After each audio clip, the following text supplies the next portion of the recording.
بعضی مشاکل دیگر خود ملاهای ناملا برای ما ساخته. اون ملاهایی که 4 روز درس نخوانده، قرآن حدیث نمیفهمه، فقط ملایی را کسب زندگی خود جور کرده، مثل نجاری و آهنگری واره.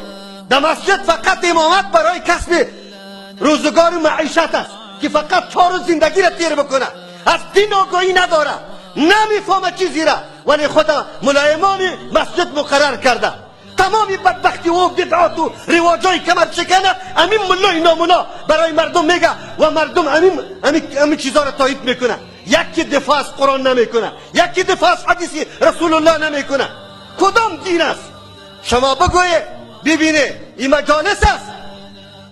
در مجالس میگیم شاهد چی را میگه.